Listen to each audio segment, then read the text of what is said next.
All right, let's move on. We're talking to Senator James Inhofe, and of course, as well as the ranking member on the Armed Services, you're also the ranking member on Environment and Public Works, and you wrote a piece in Human Events yesterday about the only end to cap and trade, and today I see that Harry Reid has indicated that votes are coming possibly tomorrow on 3 measures aimed at limiting the EPA's authority to regulate greenhouse gases. What's going on tomorrow? Well, I would disagree with that characterization because mine is the only one aimed at limiting the EPA's authority.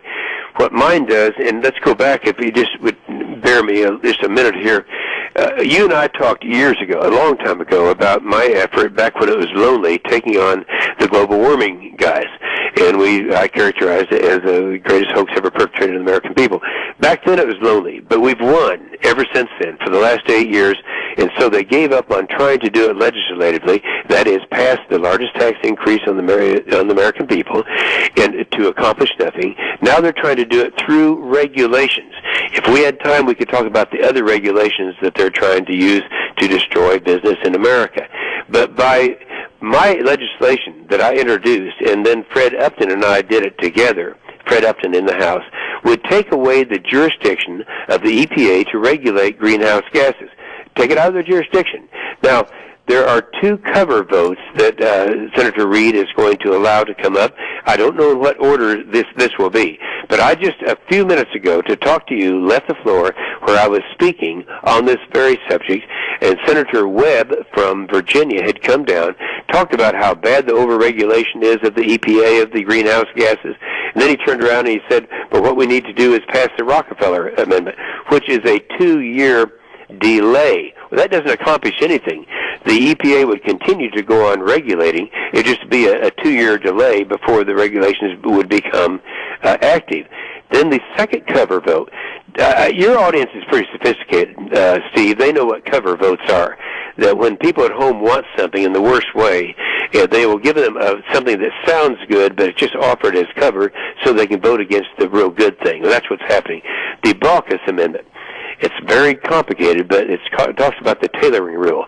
It says that instead of regulating all emissions of greenhouse gases and doing it through the EPA, we will only do it to the very large emitters, the refineries, the manufacturers.